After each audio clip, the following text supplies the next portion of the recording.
more than 90% of the population remains susceptible to coronavirus. Do you agree with that assessment? Yeah, I think that Dr. Redfield misstated something there. And so he misstated last time and I'm going to answer your question if you let me finish. The data on susceptible that he was talking about was his surveillance data that showed that roughly 9% of the country has antibodies. But when you look at the CDC data state by state, much of that data is old. Who are we to believe?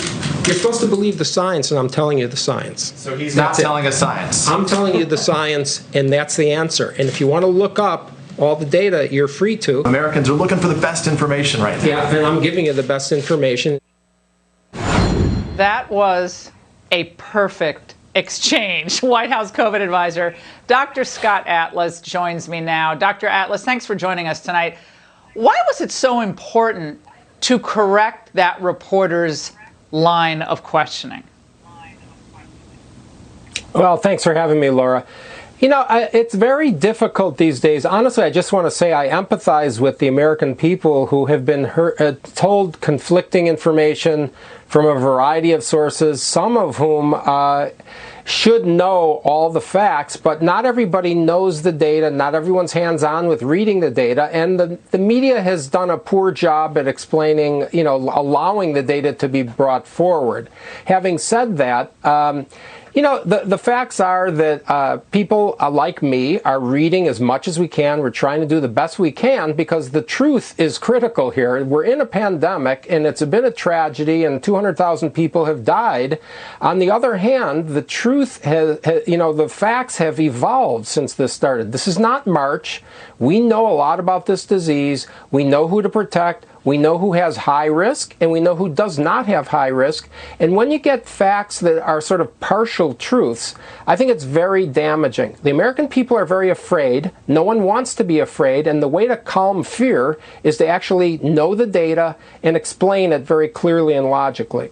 And Dr. Atlas, I know you referenced this in this exchange, but there are other types of immunity that we have, we humans have, and one of them is T-cell immunity, which could protect against this coronavirus. Could you explain that very quickly for us so people understand that? We don't currently test for T-cell immunity, but a lot of my medicine cabinet thinks we should be, because that would allay a lot of fears. Yeah, well, I mean, there's basically two broad categories of immunity. One has to do with B cells, and that's antibodies, and the other is T cells, and that is actually immunity that lasts longer. And it turns out that antibody tests are done, and we see how many people have antibodies, but antibodies are transient. They only last for months, usually.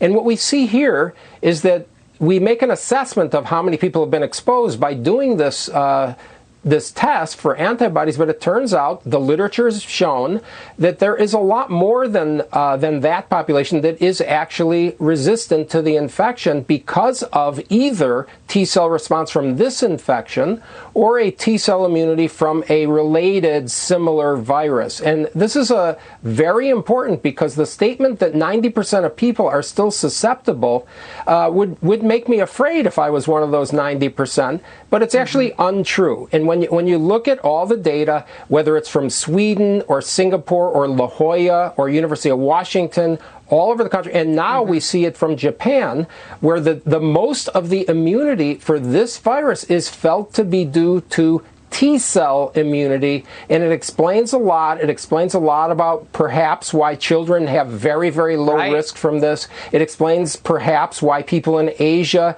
didn't have as much of a problem because they had prior coronavirus exposure. Bingo. It really is a story that's evolving here. Yeah. But we need to understand it because we are not all susceptible to the infection, and we know now it looks very likely that at least 3 times that number of people with antibodies on testing, have immunity, and perhaps even more. It depends when you do the antibody test, for instance, because I said it's transient. So exactly. even the CDC, if I can say, yeah. Go ahead, Laura. Now, we just have to move along. I want to put this up. We talked about it briefly last night, but this full screen that I'm about to put up is very important because you're right. There's still a lot of people who are afraid out there. Here are the survival rates for different age groups, the best estimates at present. These are government numbers. So from ages 0 to 19, the survival rate, if you get the infection, is 99.997%. Ages 20 to 49, 99.98%. 50 to 69, it's 99.5%. Even if you're over 70 or older, the survival rate is 94.6%. This is not to say it's still not a horrible tragedy. It is.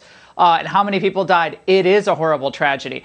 But those statistics, do they not indicate, Dr. Atlas, that schools should be open, sports should be played, and we've got to get back to normal life here? And people just don't even know these stats.